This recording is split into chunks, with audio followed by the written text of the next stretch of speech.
এত সুন্দর প্রোগ্রামে হয়তো না এলে আমি খুব মিস করতাম। আমাকে পিসির থ্রুতে আমাকে অনেক কি বলবো, পিসি বলবো না কি বলবো বুঝতে পারছেন, সব মায়ের তুল্য বয়স সবাই আছেন। তো দেখে মনে হচ্ছে যে দাড়ি টুপি আছে, অনেক বয়স, বেশি বয়স নয় আমি।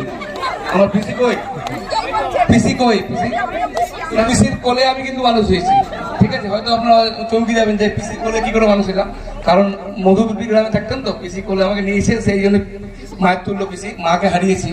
তো এখানে সব কম বেশি 50 বছরের উপরেই আমি দেখলাম।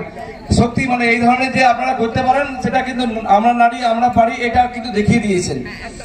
যেহেতু আমরা রিপোর্টার লাইনে কাজ করি, একটা আপনাদের কাছে হাত জোর করে রিকোয়েস্ট করবো যে নারীরাই সব পারে। কারণ আমরা চলতি বলতে দেখেছি অ্যাক্সিডেন্ট প্রচুর হচ্ছে, আপনারাও মনে হয় খবরের মাধ্যমে দেখেছেন অ্যাক্সিডেন্ট প্রচুর হচ্ছে। সেই অ্যাক্সিডেন্ট হওয়ার কিন্তু কমানোর একটা মনে হয় আমার মায়েদের হাতে অনেকটাই ব্যাপার আছে। কারণ ঘরের যারা হাজবেন্ড বা ছেলেরা যখনই ঘর থেকে বেরাবে তখন কিন্তু মাথায় হেলমেটটা অবশ্যই তুলে দেবেন। আপনারা বোঝাবার চেষ্টা করবেন যে হেলমেটটা অবশ্যই পরে যাবো, কারণ তুই তোর নিয়ে ভাবতে না পারিস, কারণ তোর জন্য কিন্তু আমরা পরিবার, আমরা কিন্তু আশায় আছি, সেইটা কিন্তু মনে করে দিয়ে তাকে হেলমেট পরানো। দ্বিতীয় হচ্ছে যে ব্লাডের অভাব, কিন্তু রাজ্য জুড়েই ব্লাডের অভাব দেখা দিচ্ছে। সেখানে যদি আপনারা একবার যদি রঘুনাথ আদ্রার শহরবাসী মহিলারা যদি রক্তদান শিবির করেন তা আমি আরো খুশি হব। এইটুকু।